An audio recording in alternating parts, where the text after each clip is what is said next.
Hello, hello. Hopefully you can all hear me. Um, yeah. How's everyone going today? Keen to see if the chat's working. I'm keen to know what the delay is like as well for the stream.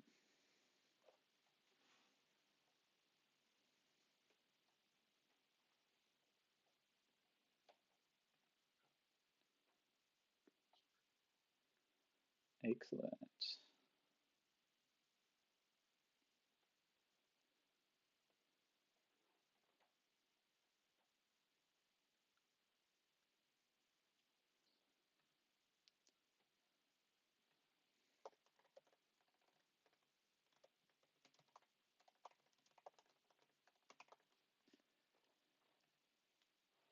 Cool bean. So the delay looks like about 20 seconds from my end. So if I'm slow to react to questions, that's why I'm not ignoring you. Cool. So hi everyone. My name is Sam Jarman. Today I'm talking about agile methodologies at my workplace. Yeah. So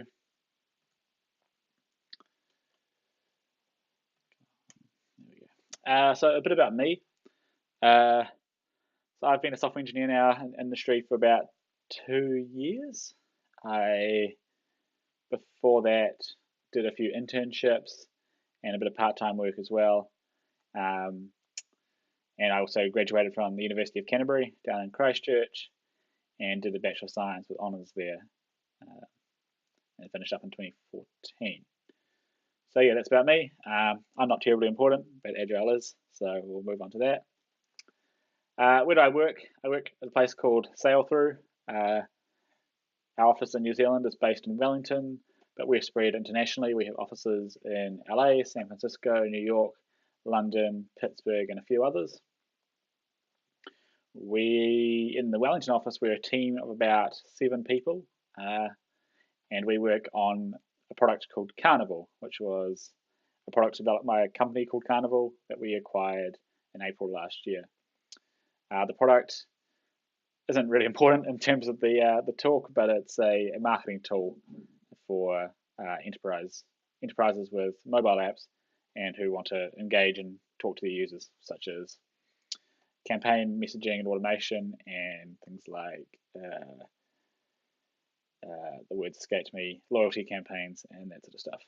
So yeah, on the day to day, we work with a US based sales and support team, which will make sense a little bit later. So today I want to talk about Agile, and Agile to me, because someone asked about it, I would define as iteratively shipping working software. So that is a team that after a short period of time can ship something and it works versus a long period of time shipping something and hopefully it works, but you haven't had that confidence in the meantime. So Agile kind of came to be a thing. It's sort of in the industry about 10 years ago when the software industry had this reputation for delivering projects late, over budgets, with bugs in them. And it still happens today. Like, I'm sure some of you have probably been affected by the Talent 2 NovaPay debacle. That was very much a waterfall type project, scoped, spec'd, delivered late, over budget, and with obviously some bugs in it. So the idea of Agile is we can get requirements, quickly do them, but to a good standard. And then if the requirements change or priorities change, we can adjust the way we're working. And that feedback loop is a lot faster than waterfall. On the micro scale, it still looks like waterfall. It's still what to do, doing it, testing it, shipping it. But we take the iteration cycle down from 6 to 12 to 18 months to about 2 or 3 weeks. Sometimes shorter, sometimes longer. So it's really nice to be able to move and adapt like that in an agile kind of startup. We have constantly changing requirements, constantly changing priorities, and one day we can be working on something and then we land a customer that's worth a lot of money and we have to drop what we're doing or finish up quickly what we're doing and start on something else that we've delivered them, that we've promised them during the sales process or something like that. So that's when priorities can really change. And if we decide those priorities 6 months earlier, we couldn't deliver the business value we can. So I wanted to talk today a little bit about sort of my experiences with Agile and how we've implemented it at Sailthru. This specifically applies to the Sailthru Wellington team. The engineering teams in our New York office work a little bit differently, but not too differently to us. But ultimately, the point to drive home here is that Agile is this sort of abstract concept. It's like, it's not a process in itself. Like, healthy lifestyle is an abstract concept, but the processes might be, exercise and diet. So there's the implementation of the healthy lifestyle, whereas things like Scrum, XP, Kanban are all these implementations of Agile. So Agile is just this fluffy, work fast, ship quickly type thing. But we use a form of Scrum that suits us. It ultimately has to come down and suit the team. So I'll talk through what we do there, and you can compare it mentally to what you've heard Scrum looks like in other companies and that sort of stuff. Cool. So as an overview to our process, we use sprints. So sprints are a fancy word for a unit of work. So our unit of work is 2 weeks. So we go from Tuesday to Tuesday. Why Tuesday? Because Fridays and Mondays are typically public holidays. So we go Tuesday to Tuesday, such that they're never interrupted. Anzac Day was annoyingly placed this year for us, but we adapted. So yeah, Tuesday to Tuesday, 2 weeks. So on the Tuesday, we do the planning and that sort of stuff, and then the next Tuesday, we sort of have a little bit of a middle review, and then towards the end, we are shipping features, testing shipping features, sending out comms to the other parts of the business to notify clients or train salespeople and that sort of stuff. So we have a bunch of ceremonies. So ceremonies are a fancy Scrum word for meetings within the process. And so I'm going to go through each of them kind of in detail, but these are the ones we have. There's about 10 there.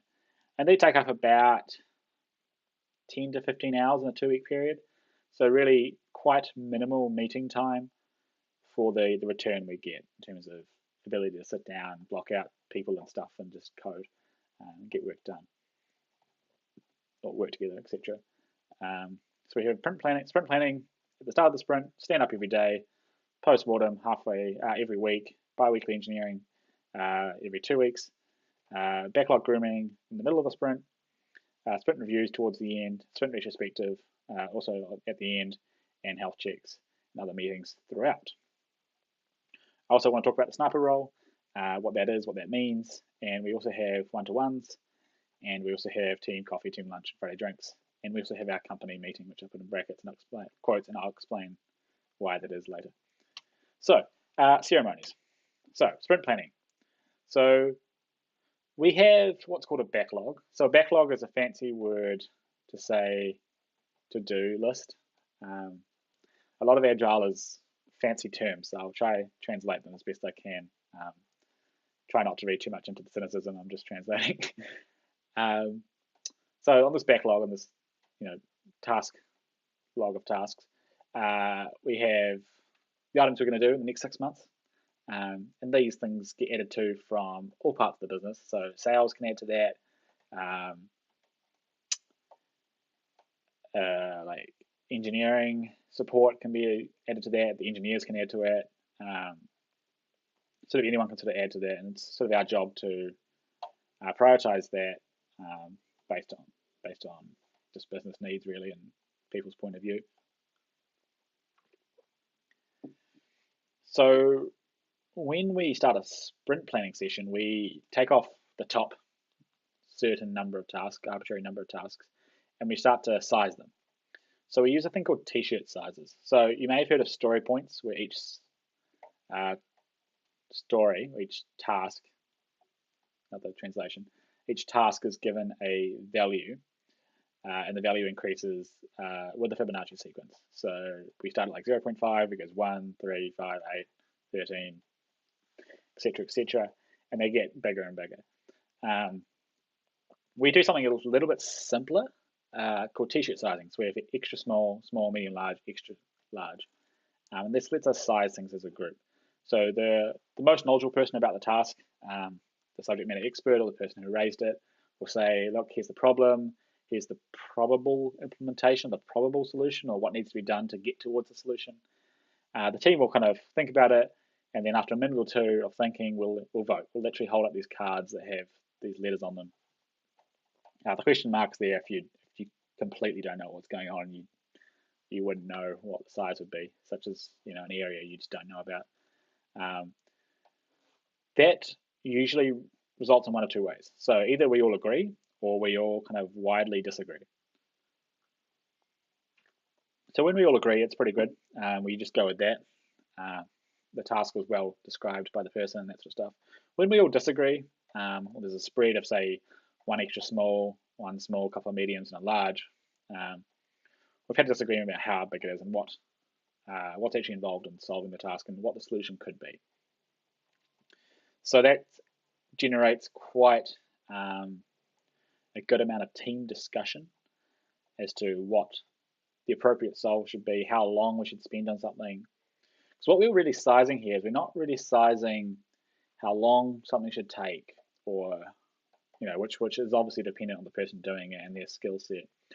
We're sizing on the relative amount of work. So we're sort of almost sizing on lines of code, or just work done versus the length of the time. So say if a piece of code needs to be 100 lines, that 100 lines could come quite quickly to someone, but could take another person quite a long time. But the amount of work is the same because all the output is the same anyway. So we try to do relative sizing like that. We're a bit new to this, so we're having some teething issues, but that's sort of the general idea. So we try to remember what we sized in the past, and we say, oh, was that bigger than the last one, or was that about the same? If this last one was a small, then this should be a medium. That one was a medium, this is definitely a large, etc., etc. That way, at the end of it, we have a bunch of t-shirt sizes, and then we convert them back into story points, ironically enough, and we try to hit about 45 to 55 story points, because we know how many we got through in the last sprint and the sprints before that, so we know roughly what our output or throughput can be. Yeah, that's sometimes troublesome, but I can come back to that later. I'll come back to that later, I think. So any questions on sprint planning before I move on?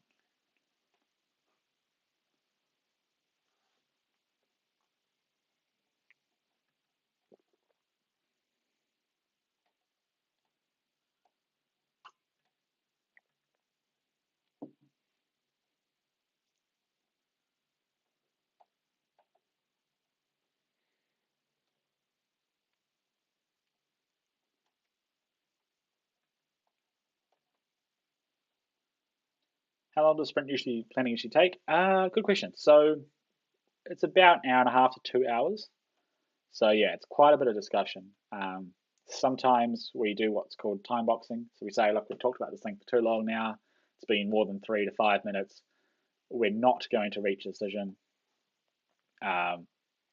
So let's just size it with what we kind of the majority of us agree, or like the manager or scrum master will arbitrarily decide a size, and then we can reevaluate that later in the sprint. We can say, look, this is actually taking maybe the stand-up, which I'll come to next. Maybe this is just taking a little bit longer than I thought. Does the team mind if I spend a bit more time on this? And people go, yeah or no, or let me give you a hand and we can smash this out in an hour, kind of thing. So yeah, it's an hour and a half to 2 hours. We've cleverly put the meeting just before lunch, so we all have a motivation to actually finish and get to lunch. So it's quite a nice people hack there. Cool. Moving on. Stand up. So this happens every day. Basically, come in the morning. Stand up is at 9 sharp, so this kind of helps people get in on time. On time, 9 o'clock. And we go around the circle and we talk about what we did yesterday, what we're doing today, what we've been working on, and most importantly, is there anything that you're blocked on? Are you waiting on anyone to review your code? Are you waiting back from a client? Are you waiting back from a salesperson or someone in a different time zone to sort of get back to you about something about what you should be doing, what are your requirements.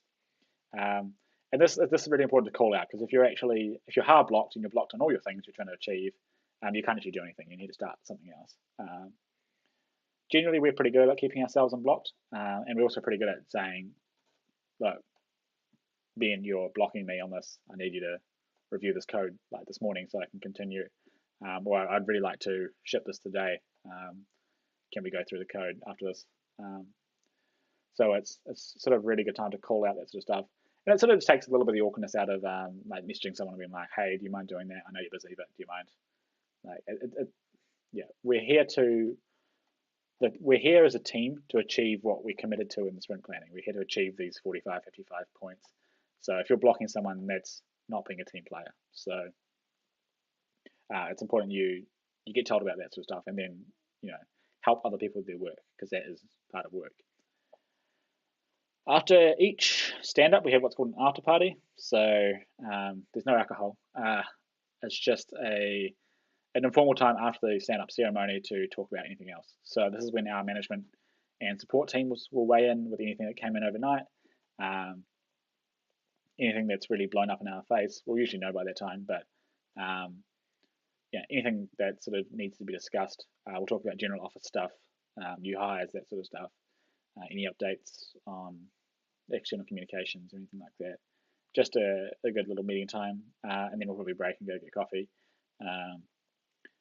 If we need to break into smaller groups to talk about something, or people need to stay behind, then we do that at the same time as well. We usually use that time just to really unblock ourselves and just get ready to hit the ground running when we get back to our seats. Any questions about stand-up? It's pretty straightforward. I think this is probably the most borrowed ceremony from Agile outside of software engineering. The morning staff meeting is kind of the same thing, I'd hope.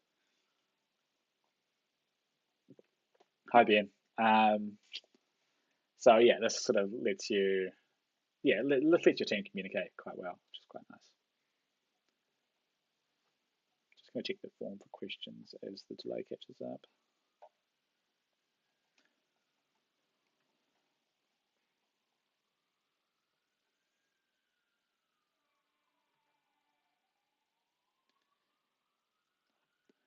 Okay, cool. Moving on, no questions. So postmortem. So postmortems, as we know, in the medical industry, it's when someone dies and we need to go figure out why it died.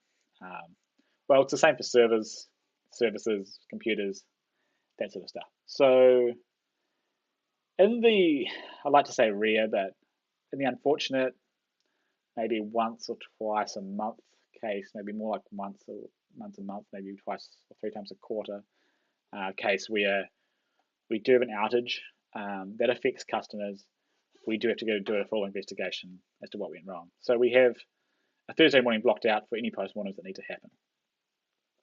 So our last postmortem that I could probably talk about was when some of Amazon's web services went down about a month or two ago.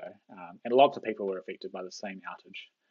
But we were affected because we were storing some of our data with Amazon, and Amazon's thing that served up that data went down for a complicated reason.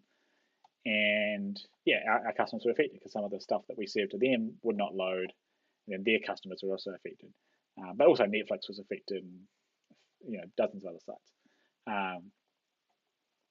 So we went to a full investigation what went wrong, and we write up this big document that's called the postmortem document, and that gets circulated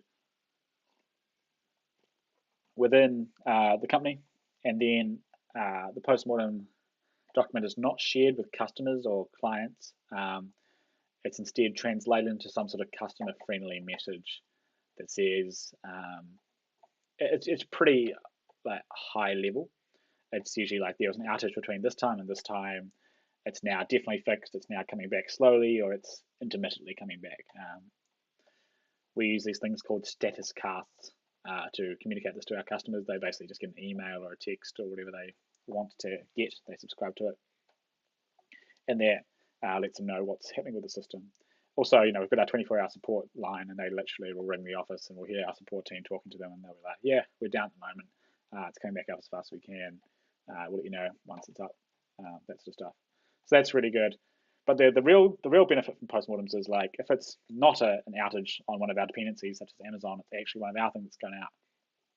It's a really good time to stop, slow down, look at the problem, and think, what could we have done differently, or what should we do now to make sure this never happens again.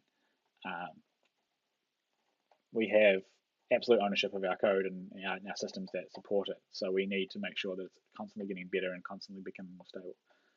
We have pretty strong guarantees with our customers. We're largely serving enterprise customers, so they expect a very reliable level of service to the contractual point. So we literally can't go down that often. So yeah, it's really good for learnings. But that takes up to an hour, and it usually takes a few hours for the person who's most knowledgeable about the area to write it up.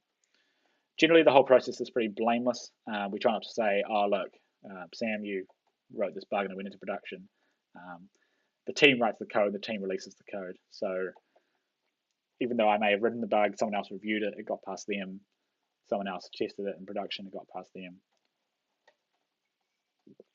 There's no point using that meeting to point fingers or anything like that. Any questions about the postmortem? I think Haley, I answered your question there. So that's good.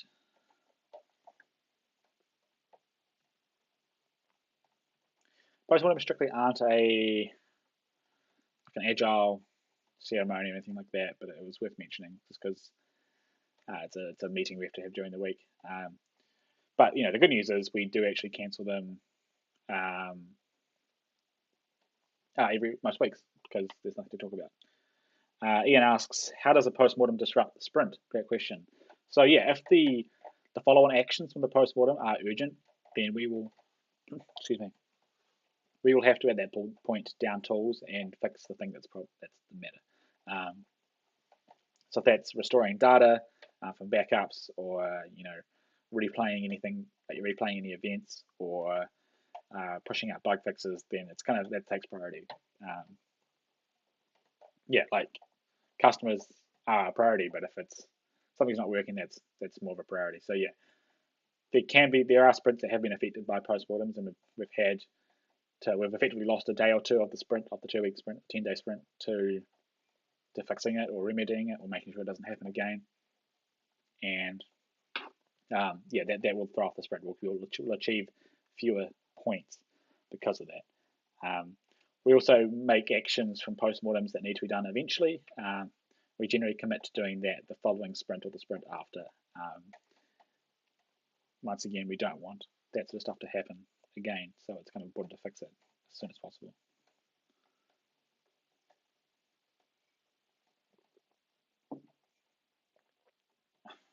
Cool.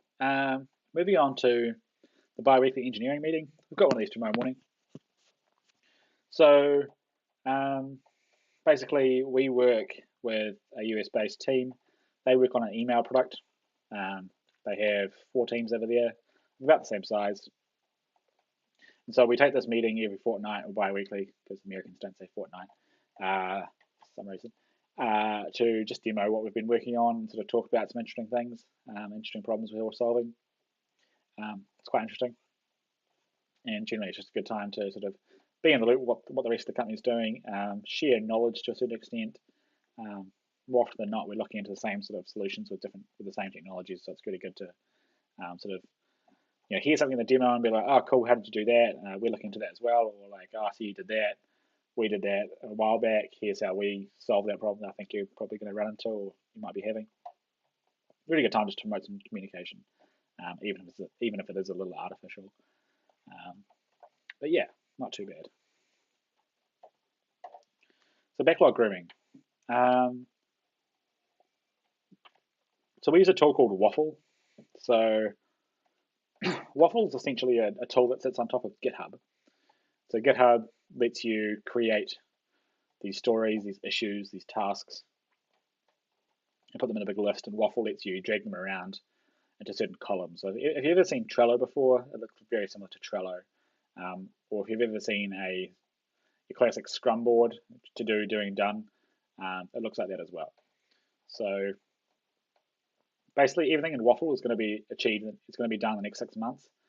And at the backlog grooming, we take out stuff we will not do in the next 6 months. Excuse me. We also take this meeting, which is about an hour long, to fill out details on new items, things that are coming from support, things that are coming from our feature request list, that sort of stuff, and just sort of get it ready to be worked on.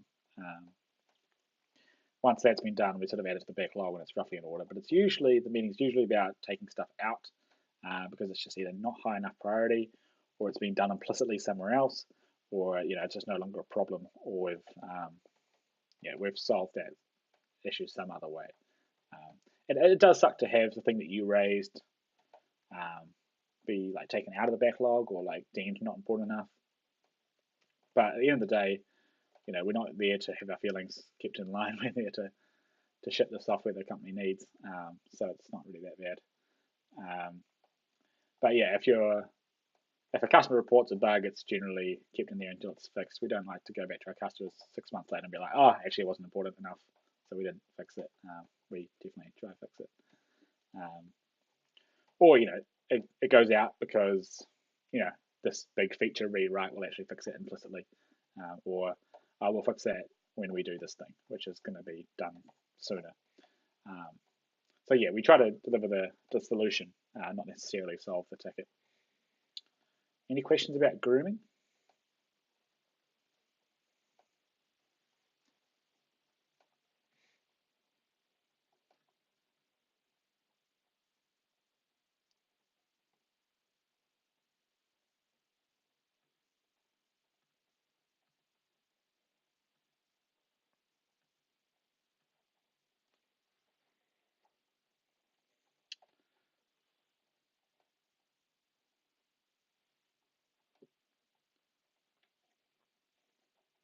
How often does grooming happen? Great question. I forgot to mention that.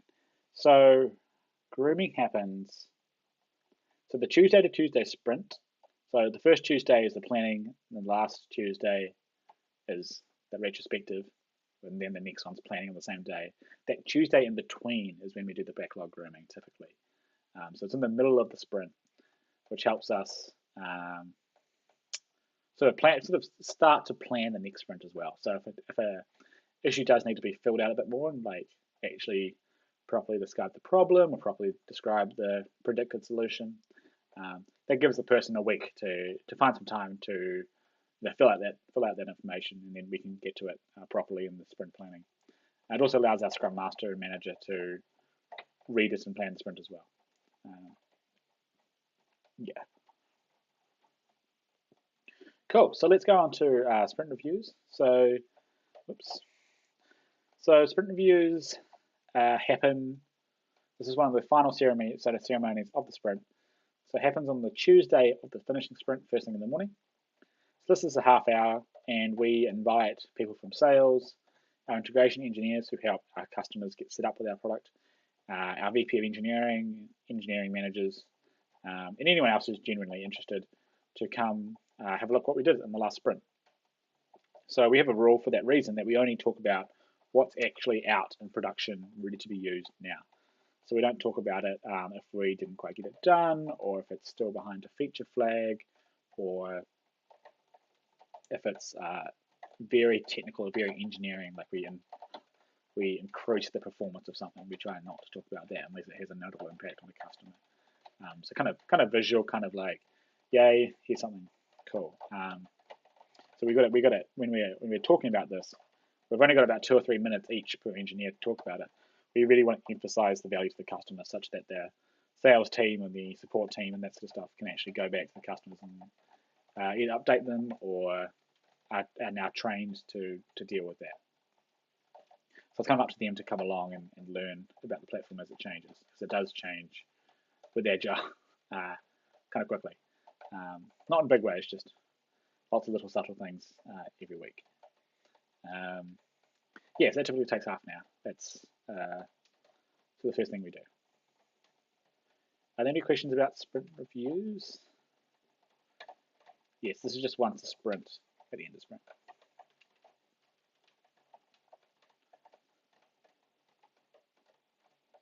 Cool. From the sprint review, we then go into the sprint retrospective. So the sprint retrospective is a time for engineers to air their concerns with process, with anything to do with that. I'm just going to stop there and answer Haley's question. Haley says, do any action items come out of sprint reviews? No, not typically.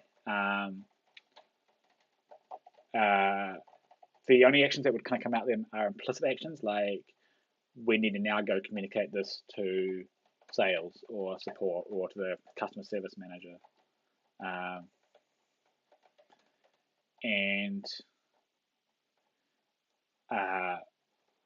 Yeah, so if it needs to be communicated further, and it hasn't already been done so for whatever reason, that'll be an action, but it's not explicitly the point of sprint reviews. As a sprint review, a formal presentation, to an extent, it's probably as formal as I am now. We literally use the same tool. This is Dropbox paper, if you don't recognize it. So it's just a few bullet points. It's very ad hoc. It's nothing too scripted, but it is recorded and it is a webinar for our internal teams to look at, just so they can keep up to date. It's probably one of the better ways our team kind of communicates stuff that we've done, tasks that we've done to the wider company. So it's kind of recorded sort of automatically and then uploaded somewhere that people can read it and watch it in their own time zone. And yeah, 3 minutes max so per engineer. We will just stop people. Generally, if you've got any questions about the feature, you also leave that after the meeting and ask it afterwards, just so it doesn't inflate the time and inflate the meeting. We're very strict on the what happens in the meeting happens in the meeting. What doesn't happen in the meeting doesn't happen in the meeting, because it just means we don't waste time. So, questions answered. Sprint retrospectives. So this is a time for engineers to air concerns with process, how the sprint went. And the way we do this is we actually use post-it notes on the wall. So we all get a pen and some post-it notes, like post-it notes there. And we write down things that made us mad, sad, or glad. So 3 different types of faces. Generally, it's a good time for the glad stuff to call out really good work people have done, call out things you enjoyed learning or anything that particularly made you happy about the sprint. Sad and glad's more for sad's like, oh, it's a shame that this didn't work, or we missed this thing, or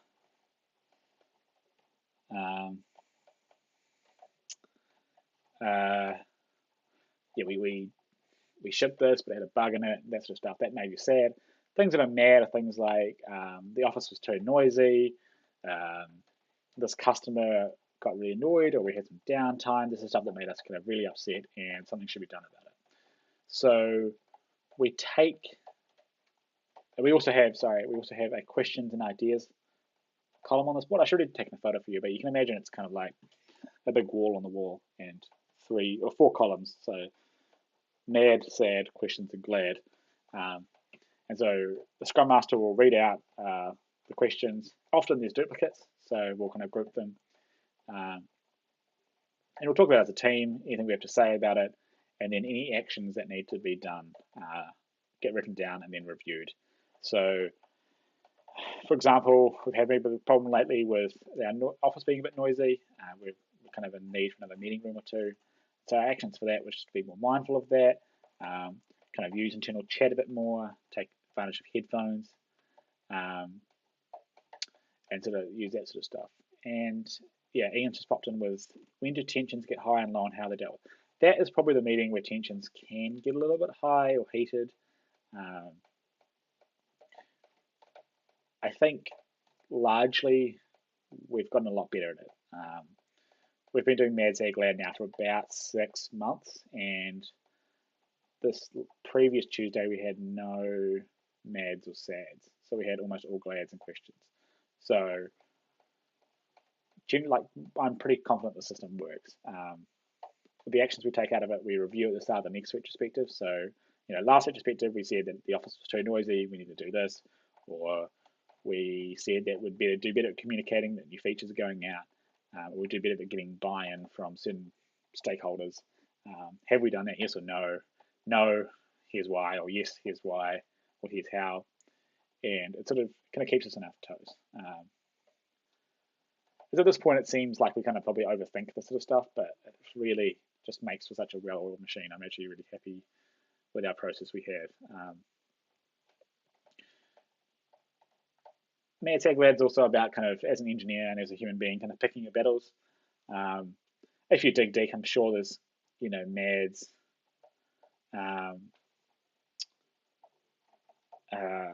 If you dig deep, I'm sure you can find something you're angry about or sad about. But if it's really not that important, not a fight you want to fight, or not the hill you want to die on, the old-fashioned term, we don't bring it up. We're not there to nitpick. We're there just to kind of solve the bigger overarching issues in an effective way. Hello, Miss Potter. Hello, Amy.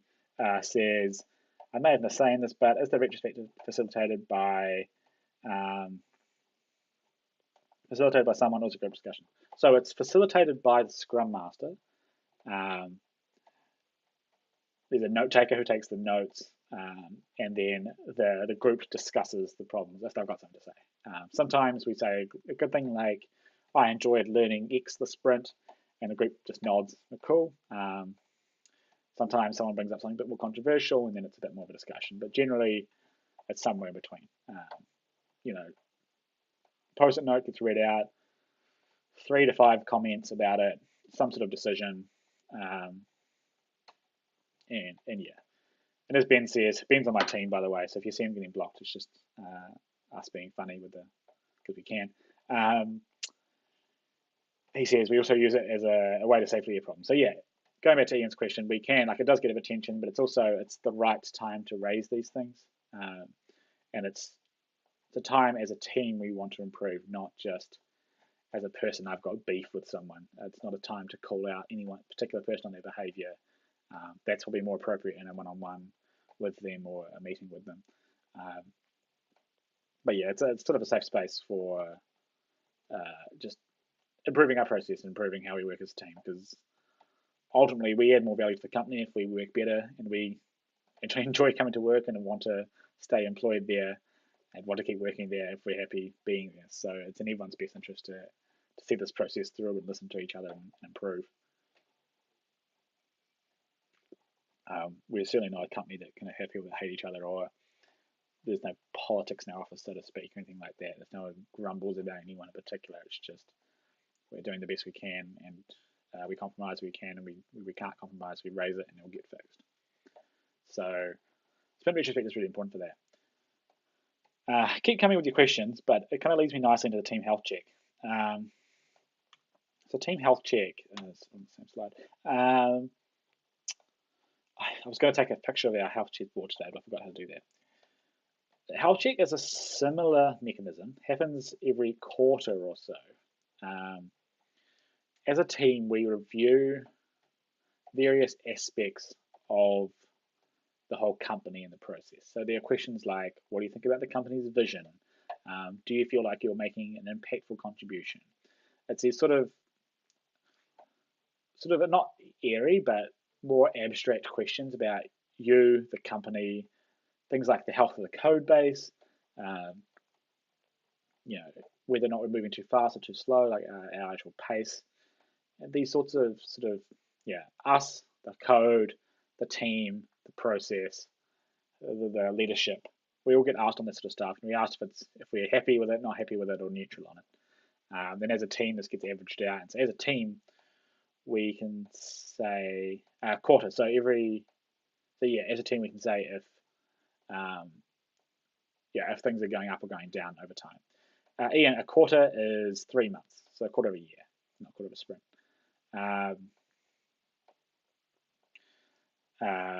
So there's tons of financial quarters. So we have a board. We've done one of these health checks so far. It was introduced by a newer Scrum Master hire 5 months ago. So we're due for another one soon.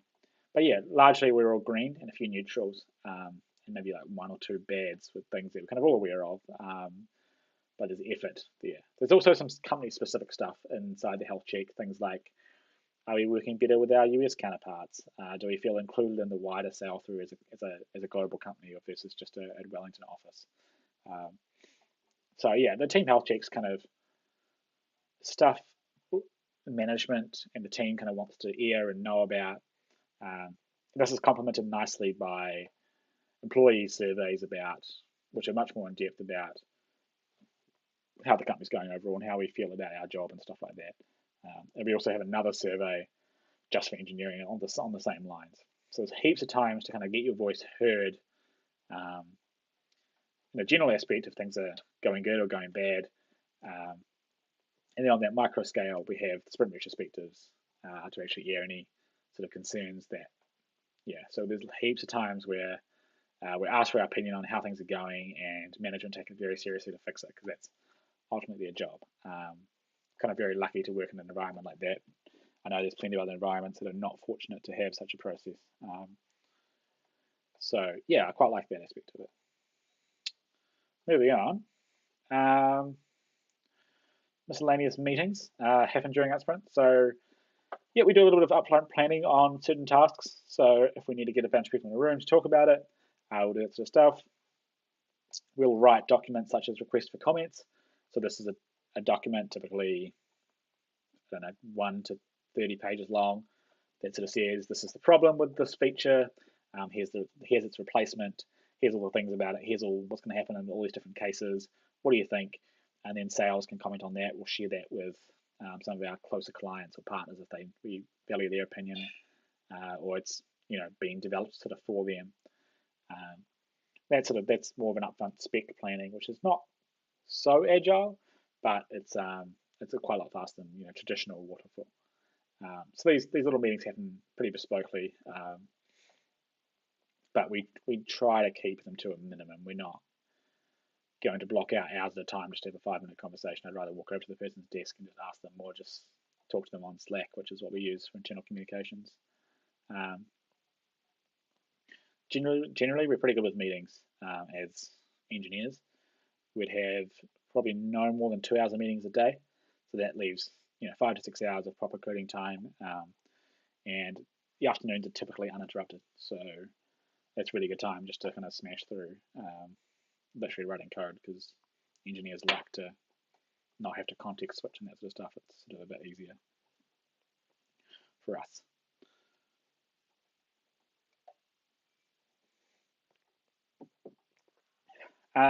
Next thing to talk about is the sniper role. So we were having this problem where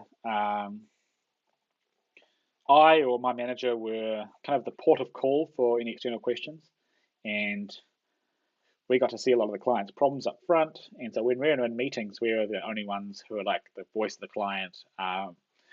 And our work was subsequently suffering, where we had less time to do things. So we borrowed this idea from a company in Wellington called Xero. I'd heard about it, sort of. I kind of raised it to the team at one of these retrospectives. I was like, this is the problem we have, and I think this is going to be a cool solution. So we've been doing this for about 2 or 3 months now. So the sniper is nothing combatic, but it's a person who's meant to be the person who jumps on something as soon as it comes up, either internally or externally. So they're a resource to be used by support engineers, customer service managers, customer success managers, our integration engineers based in the States, or even sales. So if someone has a question, the sniper, who's the sniper for 2 weeks during the sprint, is the person to be answering that question. And they will go away, they will look up code, they'll read it, they'll get the answer, they'll talk to someone, they'll get the answer, and they'll feed it back. And so they sort of act as like the shield, if you will, for the team. So the rest of the team is kind of reasonably uninterrupted by these sorts of questions, and we can sort of keep working. But the sniper can give back valuable, timely information that's kind of really quite accurate, because it's coming straight from engineers to these people who need the information. The sniper is also in charge of looking at any bugs or any issues that come up during that time and sort of figuring out, hey, do we need to stop what we're doing and start working on this, or does it just need to be put on the backlog like anything else and prioritized thusly? We've all had a go at this now. We've as I said, been doing it for about 3 months, so we've all been through it for about 2 weeks. Sometimes it's a bit quiet, sometimes it's quite busy for a given sprint. But what we've seen with the team is actually everyone really starting to actually quite like, not when we first kind of talked about it, we thought this would actually be quite horrible, being not able to code, instead have to talk to clients or people stuff. And we've actually all really enjoyed it. We've actually really enjoyed seeing the pain points our customers have, and it's usually something really simple we can solve for them. It's like, this particular value on the screen is in the wrong format, and it's really helpful if it's in this format, or like this documentation you've written doesn't make sense, or misses a step, or it's written in a way that I don't understand just yet because it's written at that higher level. So the sniper's kind of like Mr. Wackoll says, the sniper's kind of like the help desk guy to a certain extent. So we have like our support, which is kind of the help desk, but then the help desk for the engineers is the sniper. So the sniper at zero kind of is meant to go in there and actually write the bug and ship it to production. So they kind of do a very targeted, that's where the name comes from, a very targeted code change, and then that gets fixed in production. But we don't really use it like that. We use it more like, just kind of be the communicator, be that sort of facade to our team. And as I said, it's really good just for kind of keeping everyone else on task and only sacrificing the one person's time. And generally, this takes up maybe 10 to 20% of their time for sprint. So we know that that's the case, and so we know to expect less from that person, or that they might miss some of their deliverables for that sprint because they're busy on sniper stuff. And that's totally fine. There's no judgment or anything like that, because it might happen to us. So it's quite a cool role. I'm quite happy with the introduction of it. I'm quite cool with the team. Thought it was kind of happy to let me lead that one and sort of see how it went. It's turned out quite nicely. Any questions on the sniper role?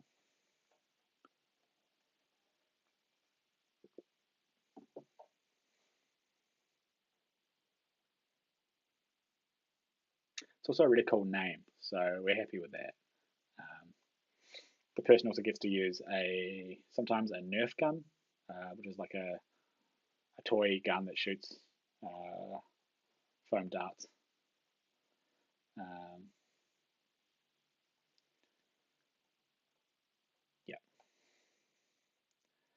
Ben with the meat shield comparison, interesting comparison, but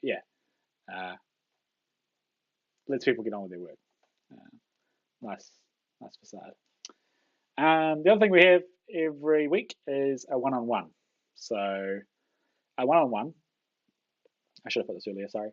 A one-on-one is a weekly meeting of half an hour with the Scrum Master or Manager, and it tends to alternate. And what one-on-ones are great for are someone's come to, say Jane has come to my boss and said, having a problem with Sam, he works with me like this, and I need him to work with me like this, or he was a bit slow, or any problem, real or otherwise. And that's sort of that time to kind of give back that sort of micro feedback, and it's a really good way to sort of week on week measure your progress and growth as an engineer, as an employee, as a person in a team, to sort of get better and work better with your team. So it's a really good time to take someone aside and be like, hey, how'd this go? What do you think went well about it? What do you think you could have improved on it? I think most people have something to talk about every week. Not that everyone's kind of messing up every week, but everyone's got something they're working on. And which is really good, because as a colleague of these people, you might raise something to them or to their manager and say, look, I'd really like if they made this improvement, or if they didn't do this. And you kind of see it acted on in the same week. Certainly, if it's harder for them to act on it, it gets kind of worked on every week and sort of stayed on top of, which is quite cool. So we don't have to wait 6 months for performance reviews, which we still have, but that sort of intermediate feedback, such that when the performance review does roll around, there shouldn't really be much there as a surprise. So it's not about like talking smack about someone or anything like that. It's more just about having harder to have conversations with people that you might want to have with the fire manager, just so you can help someone out. It's all coming from a good place. No one's being malicious in these meetings or anything like that. It's also a great time to catch up with management, who we don't see that often sometimes, if they've got their head buried in emails or out at meetings. So it's a bit social in that sense as well. So yeah, one-on-ones are super helpful. And since we've got sort of a flat hierarchy, I guess, all the 7 engineers have a meeting with the manager or scrum master, alternating every week. But we don't have one-on-ones with each other. Like you're welcome to, but it doesn't often happen. Doesn't need to. Yeah, that's one-on-ones. So we have a few team events every week. Once again, keeping morale up, also known as perks. We have lunch on a Wednesday. We have coffees Monday mornings, and drinks and banter on a Friday, and the company pays for that. That's just about catching up on the weekend, talking about what you're going to do on the weekend, just sort of keeping cohesive as a group that aren't just a bunch of programming robots or whatever you want to think. Even though I say drinks, there's no expectation to obviously drink any alcohol if you don't want to. If it's not for you, it's not an unsafe environment or anything like that. We just call it Friday drinks because we can. We also have on a Friday something called Friday Tech Awesome, which I forgot to mention, but it's quite cool. So Friday Tech Awesome, sort of a half hour to an hour session where people are sort of volunteered or voluntold to talk about something they've been working on, either inside work or outside work, sort of help train up the rest of the team, or just kind of not brag, but sort of just say, hey, this is cool. Look what I did. It's pretty cool. I think it's, from a geeky or engineering point of view, I think it's an interesting thing. So I want to share it because I think you'll find it interesting as well. So that typically happens just before drinks, so we might start around the same time. So Friday afternoons are very kind of casual, sort of about knowledge sharing, about kind of ending the week on a good note. No one likes to go home on a weekend angry or anything like that. So that's what we sort of do there. So I had a look at the questions that were submitted beforehand. I'm still going to go through them, but one of the big ones that came up a couple of times was, are there any weaknesses in Agile, weaknesses of the process? So yeah, there are a couple.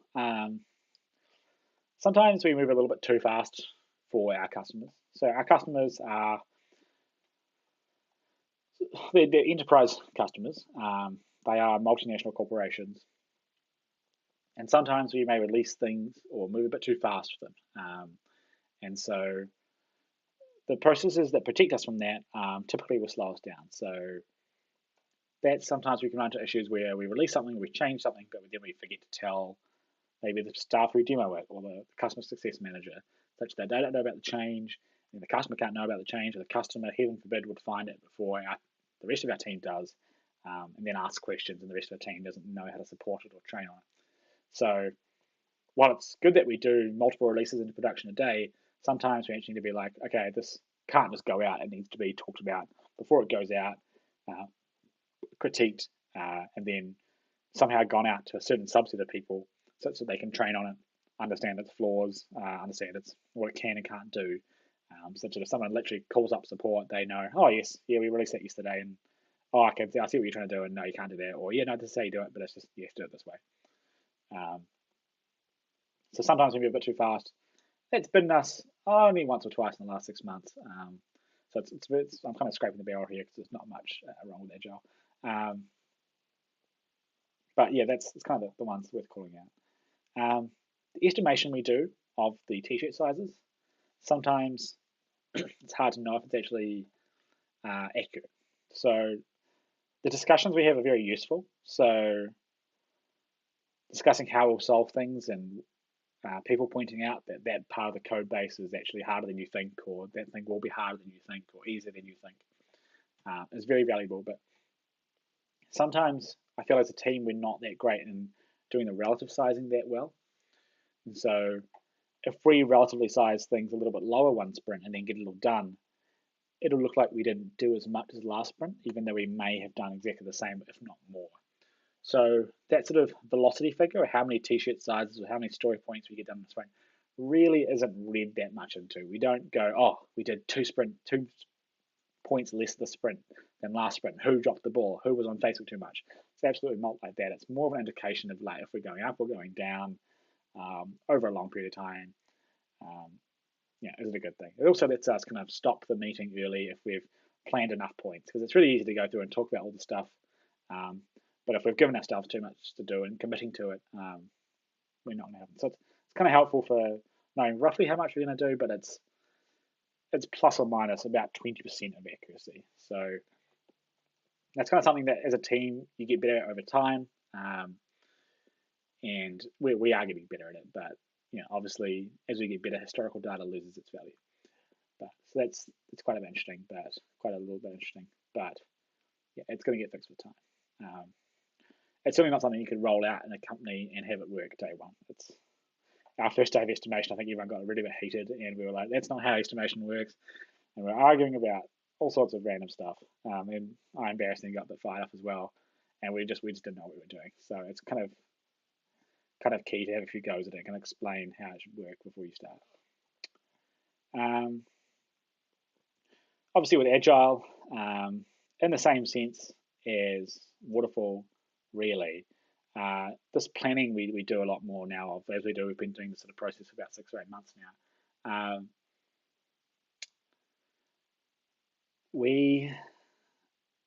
So a bit of the company history, we used to be a startup, so we used to be kind of fighting for venture capitalist funding. We kind of used to be fixing the next most important thing, what we call firefighting.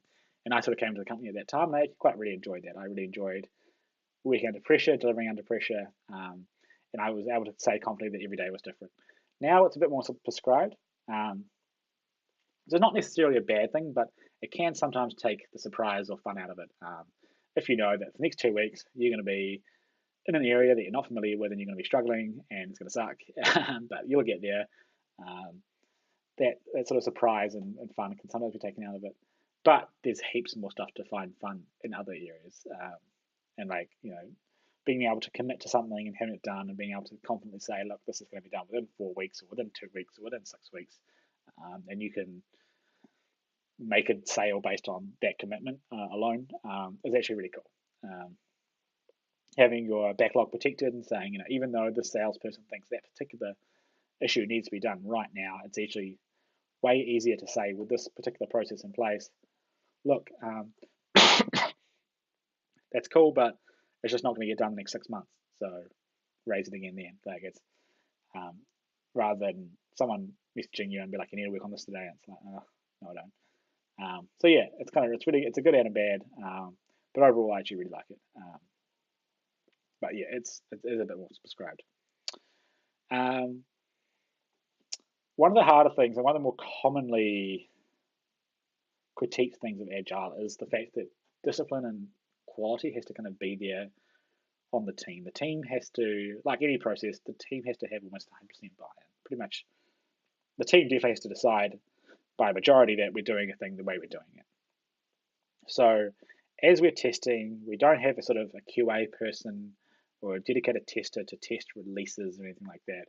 We test the individual task. So the engineer will test that, and they'll be in charge of testing it, and so on their local computer, and then on like a staging environment, and then in production as well, and then making sure as they roll it out across those stages, it still works or hasn't broken. So that sort of quality control and assurance has to be sort of down to the engineer level, and it works. It definitely works. But other companies might have a team that does all the stuff and bunches it into one big sort of rollout, and that rollout is tested for a few days by a tester before it goes out live. We don't really work like that. We just do the one thing, ship it, move on to the next thing, and that lets us just move a lot faster, focus on one thing at a time typically, and if we break something by rolling that out, we know exactly what broke it. We can unroll it out, roll it back, and try again. Versus if we do 10 things and then roll those 10 things out at once, we don't know which one of the 10 things it broke until we've done some investigation. So we have to roll it all back, and then we lose 90% of good work. So that sort of quality is kind of built into the process. And it does work, but if you're coming from a waterfall world or a non-agile world, it's really hard to get your head around to actually say, well, can I just finish the software before I give it back to you? It's no, just give it to me piece by piece. And yeah, it's sort of how the thing works.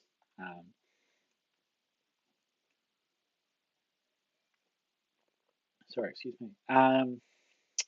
It's also worth noting that the type of business we are as a software as a service company. So the expectation for a software as a service company is that the service does get better over time. So our clients and customers aren't purchasing our software like a one big one-off fee. It's kind of like more like a Netflix model or like a Lightbox model where they're paying a monthly fee or a yearly fee, and the software just works for that time, and they pay for access to it. So there's nothing installed on their computers or anything like that. But part of that model is that it does continuously improve. So we like for it to continuously improve, not improve in big jumps or leaps. So that's kind of how SaaS plays into that. Secondly, Agile takes a lot of discipline on the engineer's point of view, in part. We have to sort of really be careful with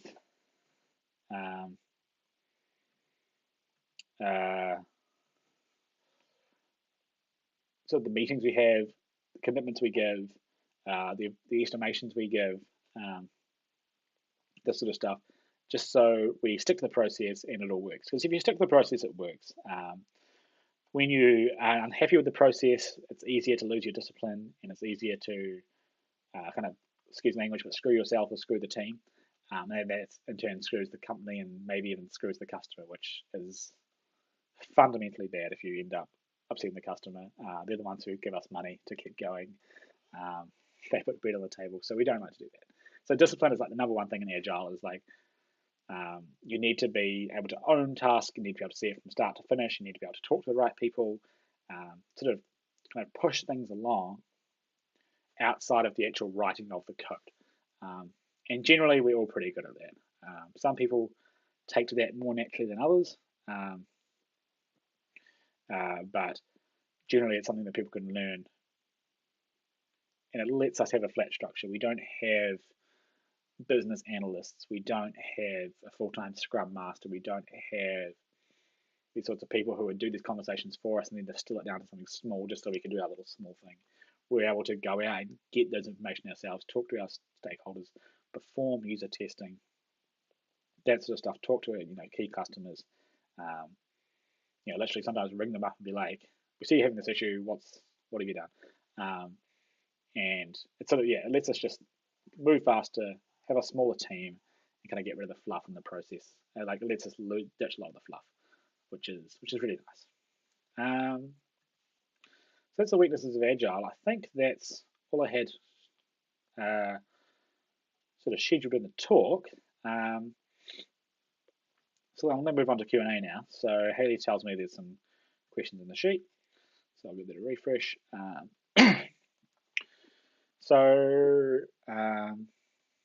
Question here says, if you went to work for another company, would you expect the Agile or waterfall process to be exactly the same? Yes and no. So the ideas of it, sure. I would expect them to see some sort of sprint process, some sort of review process, some sort of planning process, but the implementation of Agile is very much based on what works for your team. And if something's not working, a retrospective will let you change that. There's no process is set in stone. No one can come into the company and not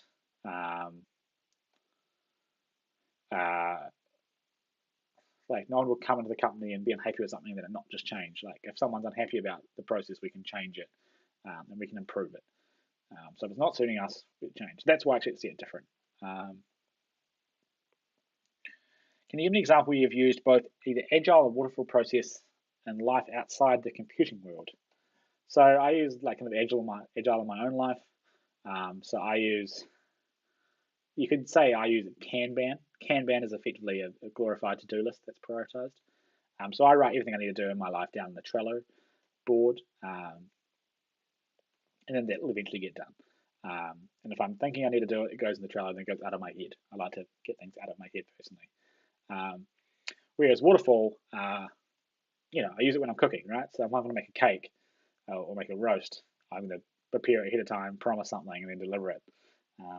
at the end of the, and serve my guests or girlfriend or whatever. So it's more of a waterfall process. I'm not going to pull off the cooked bits of pork halfway through the roast and get it to her. That would be weird. So yeah, it's sort of waterfall process. So these things sort of map onto real life processes pretty easily.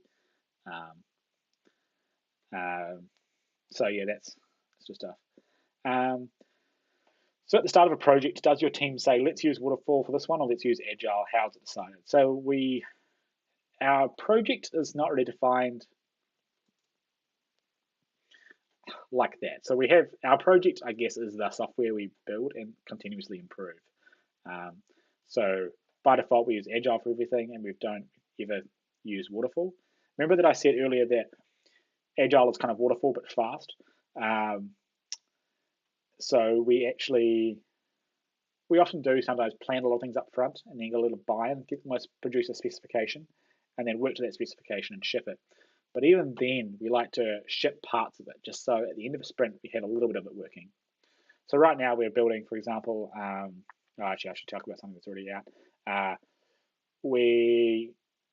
About 6 months ago, we redid the way we let you send a message to certain groups of people. So the first kind of release of that was actually just more of a reskin or some changes in how it looks. And then we started changing how it works, and then we started changing how it actually processed on the back end or the server side. So even though it was kind of one conceptual deliverable, we were able to break it up into units of work that had a start and a finish and a test to see whether or not it had been done. So like, I should be able to do this. You're kind of the user story sort of thing. So yeah, we got Agile for everything. Classroom games that can be played to learn Agile. I'm not really too sure about that. I think Haley, the CS Unplugged team or CS Ed team can probably help you out with that. I'm sure there's something in the field guide for that. Yeah, but you could certainly some life examples of how you'd use this is pretty cool. I've seen people use Trello for their homework and that sort of stuff and university assignments. So if you teach Agile or Waterfall well, you could probably have people use it in their own lives and sort of get used to the idea of tasks and priorities and deadlines and that sort of stuff we teach in school anyway. So it's kind of interesting to think of it like that. What happens if your company goes bankrupt? If your customer goes bankrupt, can you and will you reuse the software? So yeah, we have the one piece of software for all of our customers. Nothing is custom for anyone. So we do have this. Like, we will sign up a startup and then 6 months later they won't exist. Unfortunately for them, they have my sympathy, but they do what we call churn, and they basically leave us. They stop paying us. So in the same way that if you stop wanting to use Netflix or Sky or any sort of subscription stuff, you cancel your library card. The library doesn't shut down. If we've planned something for a customer and the customer does leave us for whatever reason, we can unplan that. But that hasn't happened yet. So, but yeah, the point of Agile is if we land a customer that's really important, they really want this thing, it was a condition of the deal that we got this thing out within 6 months of them signing up, we can prioritize it up the backlog. But that also nicely works in reverse. If they do leave us, then we can say, oh, that's one less upvote or point against this thing we need to do. Then that can get reprioritized accordingly. What happens if the Scrum Master leaves the company halfway through a project? So once again, kind of not really a project, but our Scrum Master's actually just gone on paternity leave. Him and his partner have had a baby. Fortunately, we've seen how he works the last 8 months, and he's an engineer in his own right. So he writes code, and then at meetings he's in charge. So he's not a full-time Scrum Master. So someone else has just taken the lead on that. So another engineer has just simply started doing what he's doing, leading the meetings, that sort of stuff. So we're fortunate enough not to have a dedicated Scrum Master. I know some companies hire dedicated Scrum Masters, and they're probably shared between multiple teams, I'd imagine. I don't know what else they do throughout their day. But yeah, we have a kind of a very lean Scrum Master role that lets us get stuff done, and lets them get code done or other contributions. It also lets them not invent process just for them to do as well, which I'm a little personally skeptical about when I hear about full-time Scrum Masters sometimes. But for a company of our size, it's only 10% of its time. So another engineer has stood up, taken the lead on that and stepped up, is what I'm trying to say, stepped up and taken that on. Do I think Agile allows developers to be more imaginative? If so, how? I don't know if I feel imaginative would really be a benefit of Agile. It does let us get our ideas into the product faster. I think if I was working at a company that had to build a big piece of software, such as a payroll system, if I had a great idea for a feature, I probably couldn't put it in until the next time we built a payroll system. So if company X was paying me to do a system for them, and I had an idea, I can't actually change the requirements of what it should look like halfway through. So I no point thinking about ways I can improve what I'm working on. In Agile, you do have that opportunity. You say, look, I've made this, but it would be so much cooler if I did this instead, or did this also. You can put that on the backlog, and it'll get prioritized up or down whether or not people agree with it. And sometimes, almost more often than not, it gets done. So it's pretty cool. It lets you actually contribute to the product. Because we all are, whilst we're all engineers, we're also product people. We know what our users want. We like to think we know what our users want. We like to think we're in tune with our users. We like to think we kind of have a good eye for a good vision for what the product should be. So that's sort of how that works, which is quite nice. Can you give an example of a project you would have been on which would have fallen apart if it used the waterfall method? I think almost anything. I think adaptability, especially in startups, especially in a growth phase startup or a not yet profitable startup, is so important. It simply wouldn't work for SaaS software, especially like subscription software. So I don't think it would have fallen apart if we use the waterfall method. On the contrary, though, I've been on some things where it could have done with a bit more upfront planning, a bit more if this then that type planning to kind of talk about what should happen in certain cases. We might have delivered something that kind of works fine for the main use case, but then something that's alternative or exceptional about the way the person's using it does actually break or doesn't actually work as expected. So sometimes more upfront planning can be useful, but that's not necessarily non-agile. It's just more waterfallish. Yeah, if that makes sense.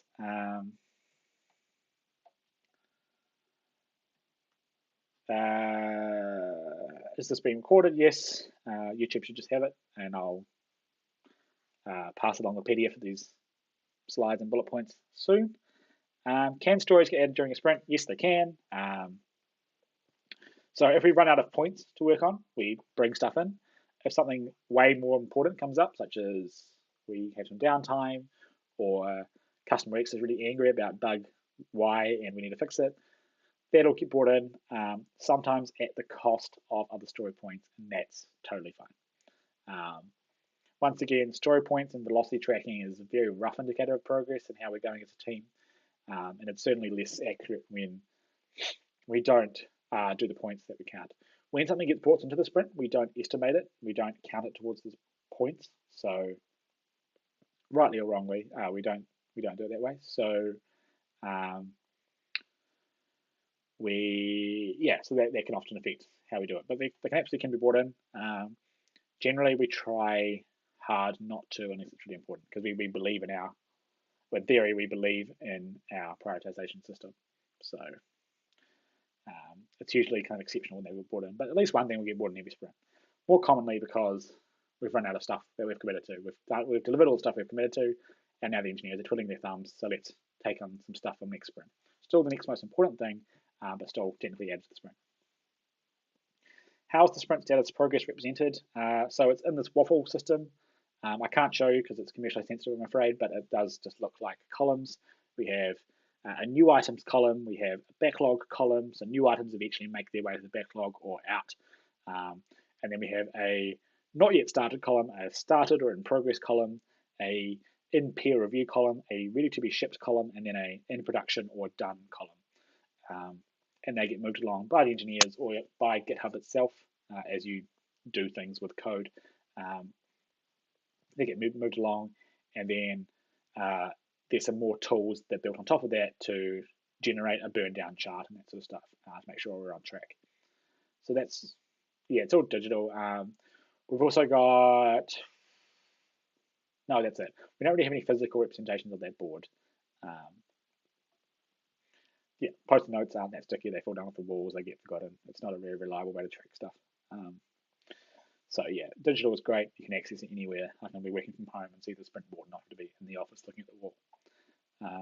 Also, post-it notes are super expensive. Like, my God. Is a professional Scrum Master a thing? Yes, you can do Scrum Master training. Trying really hard to avoid a rant, but briefly, personally, my personal opinion is there's a lot of people offering Agile coaching, Agile training, Scrum Master training that'll teach you a process. And then if you try to go put that process in a company without buy-in from all the employees and without adapting it to the team, the constraints you have as a team, you're absolutely going to fail, no doubt. So if you do receive any sort of professional training, know that you're probably learning the theory or the spirit behind Agile. You're not learning a process. The same way that, if you go to a healthy living seminar, you might learn about the theory of exercise, the theory of, calories in, calories out. But, if they tell you to go for a run every morning, but you have to drop your kids off at school every morning, well, that's not going to work. You're going to fail. So dictating a process in those sorts of trainings would be a terrible idea. But unfortunately, I believe it does happen. So a professional Scrum Master, I think the theory of Agile and the sort of the spirit of Agile is reasonably simple to understand. So I don't really know what a professional certification gives you, but I haven't really done them. So, but I know people who are professionals. I'm sure they're very good, but I think it's a bit more of experience, a bit more about empathy and team and listening and improving process and just keeping an eye to the ground, ear to the ground, and sort of seeing what you can improve and making sure you're constantly improving and you're delivering software of a very good standard in a regular interval. Hope that answers that question. I could talk about years for that. Thank you, Jack, for posting the example of waffle. I'd find it useful to see the timeline of what happens when. So all the meetings, timeline. Okay, so I've got some paper here. I'm going to use my camera to know that I'm on the right track. So we have 2 weeks. In fact, I'm just going to use a calendar. That's going to be way easier, isn't it? Let me go back to my talk screen.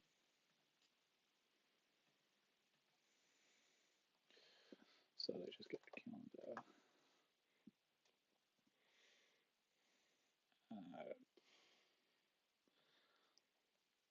So here's a short calendar. Need a bigger one.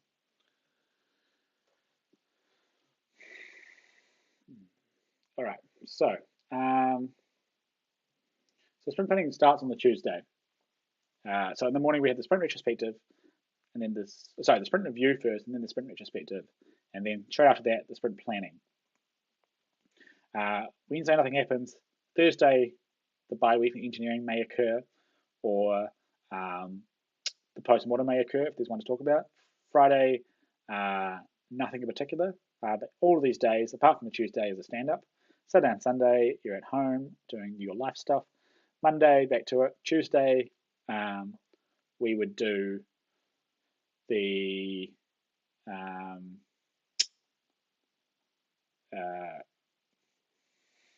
names escaping me. The sprint planning. Sorry, no. Oh man, I completely forgot. Backlog grooming. Sorry, backlog grooming. Had a blank there. Backlog grooming on the Tuesday. Wednesday, nothing again. Thursday, once again, could be an opportunity for a postmortem or the bi-weekly engineering meeting. Typically falls on that Thursday, the one in between the sprints. Sorry, no, it falls on the one after the sprint. It falls on this Thursday. Friday, nothing again, usual drinks and band in the afternoon. Saturday, Sunday off again. Monday, final day before the sprint finishes. We typically end the sprint about halfway through Monday, so we can start generating the numbers and statistics about the sprint. And and then Monday afternoon is left for writing up stuff that you might want to talk about during planning the next day, or just finishing off some small stuff, or just some sort of inbox zero admin sort of stuff, and that usually takes a few hours. And then also writing your presentation for sprint review takes place then as well. And then Tuesday we're back at it. So yeah, that's largely that. Can I briefly explain burn rate? Yes, sure. So burn rate looks like this. In fact, I'm just going to hold it up again.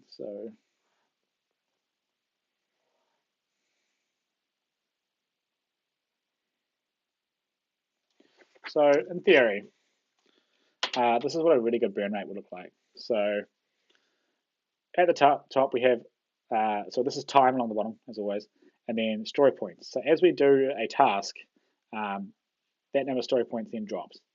So ideally, we should go on a slight diagonal line down. So the burn rate lets you see that if at any time during the sprint, are you ahead of yourself? Are you behind yourself? Well, yourself being the team. And at the end of the sprint, we can see, look, we had a big drop here. Why was that? Oh, we shipped multiple things in one day. Or look, we were doing fine until this day. What happened? Usually we know because we're such a small team.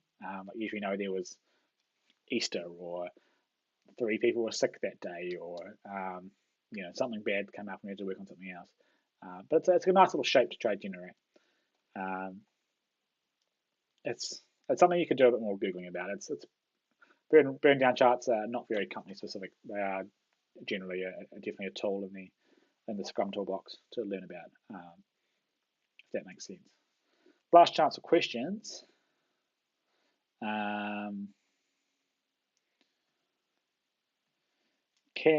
I have got some I've left unanswered, but I think I've answered them all right.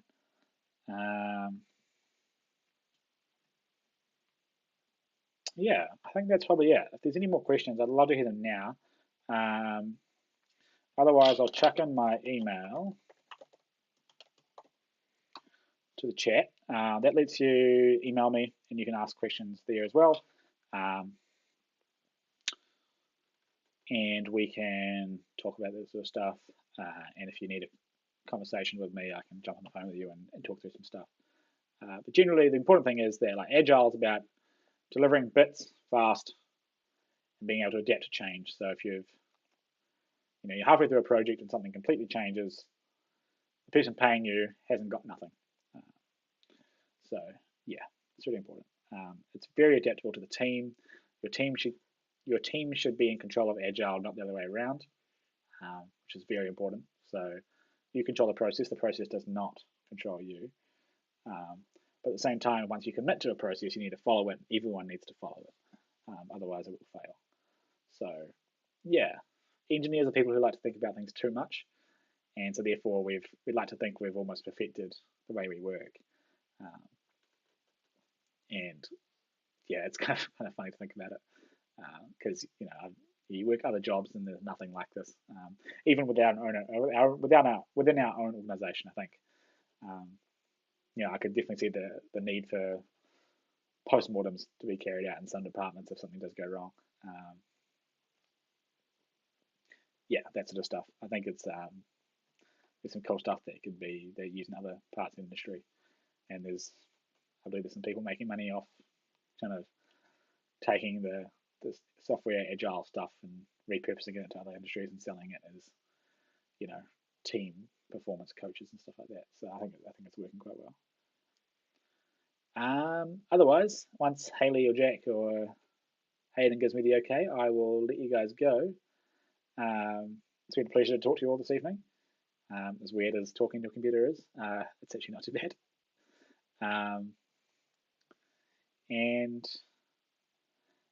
Yep, Haley's giving me the okay to say that's all the questions.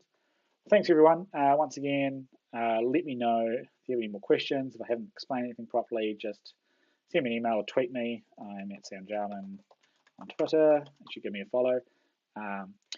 My own little plug at the moment is I'm writing a series of blog posts for junior developers. They're also pretty good just in terms of, as a teacher, learning about what life is like in the industry. So this talks about stuff like code reviews, working in a team, contributing to open source software, and a bunch more coming up.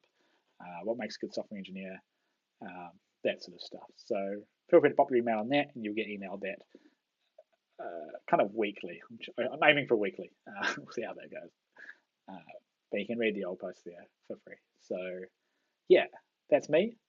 I hope you all have a wonderful evening and wonderful week and weekend, and good luck with the school term being back on, which I think's either this week or next.